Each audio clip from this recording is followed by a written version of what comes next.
بسم اللہ الرحمن الرحیم۔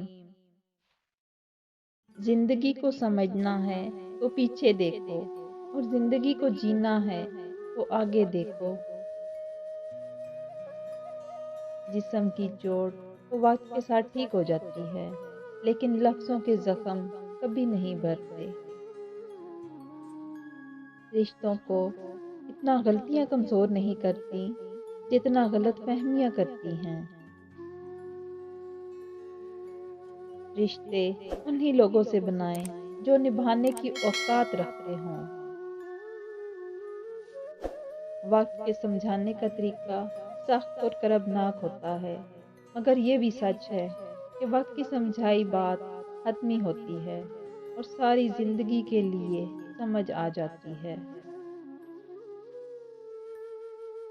ماں باپ کی تکلیف کو نظر انداز مت کیجیے، یہ جب بچھڑ جاتے ہیں تو ریشم کے تکیے پر بھی نیند نہیں آتی۔ جب کوئی نظر انداز کرے تو اسے نظر آنا ہی بند کر دو۔ نصیب کا لکھا مل کر ہی رہتا ہے، کب، کہاں، کیسے، یہ سب میرا رب جانتا ہے۔ تمہارا رب جس چیز کو تمہارے قریب کر دے اس میں حکمت تلاش کرو، اور جس چیز کو تم سے دور کر دے اس پر صبر اختیار کرو۔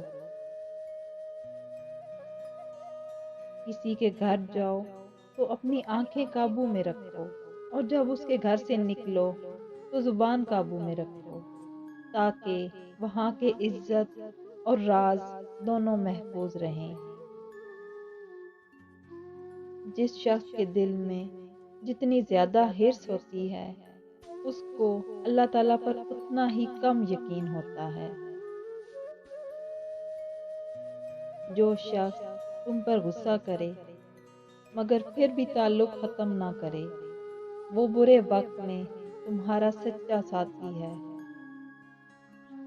کسی بھی وجہ سے گناہ نہ کرو، کیونکہ وجہ ختم ہو جائے گی، گناہ نہیں۔ اور نیکی کے لیے تکلیف اٹھا لیا کرو، کیونکہ تکلیف ختم ہو جائے گی، نیکی نہیں۔ انسان غیروں سے ملی عزت اور اپنوں سے ملی ذلت کبھی نہیں بھولتا۔ اگر تم عظمت کی بلندیوں کو چھونا چاہتے ہو تو اپنے دل میں انسانیت کے لیے نفرت کی بجائے محبت آباد کرو۔